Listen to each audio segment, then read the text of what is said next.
नमस्कार, न्यूज़ 24 देख रहे हैं आप और मैं हूं आपके साथ मुस्कान शास्त्री। ये वही बीजेपी के सुनील कुमार पिंटू हैं जिसका अश्लील वीडियो कुछ ही दिन पहले सोशल मीडिया पर आग की तरह वायरल हुआ था।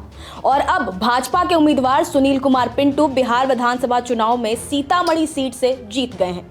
लेकिन इस जीत के पीछे सवालों का बड़ा पहाड़ खड़ा है जिसे नजरअंदाज करना लोकतंत्र के साथ नाइंसाफी होगी। चुनाव से ठीक पहले सोशल मीडिया पर अश्लील वीडियो वायरल होने, फिर उसी वक्त एफआईआर दर्ज कराना और उसे विरोधियों की साजिश बताना।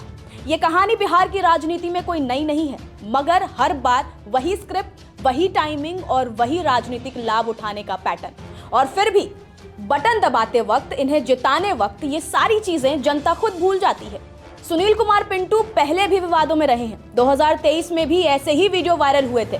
इस बार भी वही पैटर्न दोहराया गया और बीजेपी, जो खुद को नैतिकता की राजनीति का झंडा बदार बताती है, उसने इस मामले पर ना तो सवाल उठाए ना ही आंतरिक जांच कराई। पार्टी की चुप्पी कई बातें कहती है। पिंटू ने वायरल वीडियो को फर्जी बताया है, लेकिन सवाल यह है कि क्या हर बार चुनाव से पहले ऐसे वीडियो संयोग से ही सामने आते हैं?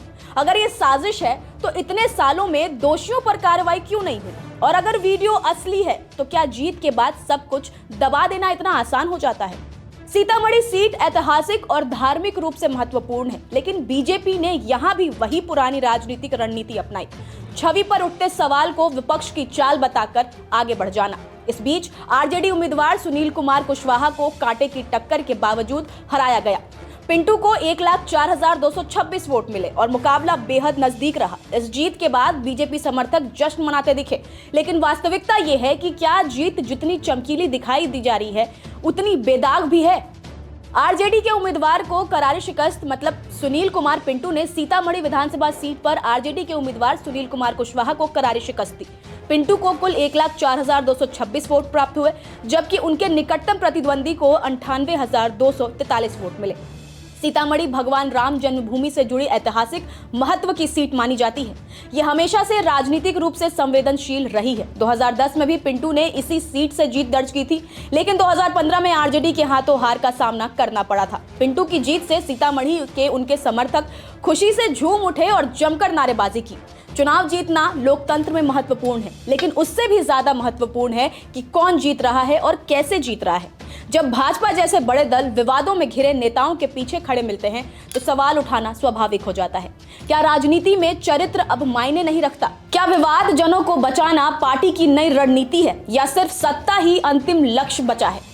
सीतामढ़ी की ये जीत पिंटू की वापसी जरूर मानी जा रही है, लेकिन साथ ही ये इस बात का भी प्रतीक है कि बिहार की राजनीति में नैतिकता और जवाबदेही लगातार पीछे छूटती जा रही है। और बीजेपी को इसमें कोई अपवाद नहीं है। सच्चाई ये है, लोकतंत्र में गलत नेता जिताने की सबसे बड़ी जिम्मेदारी खुद जनता की होती है। अगर विवादों से घिरे नेताओं को बार बार मौका मिलता है तो इसका मतलब साफ है कि हमारी वोटिंग संस्कृति में भी खामियां हैं।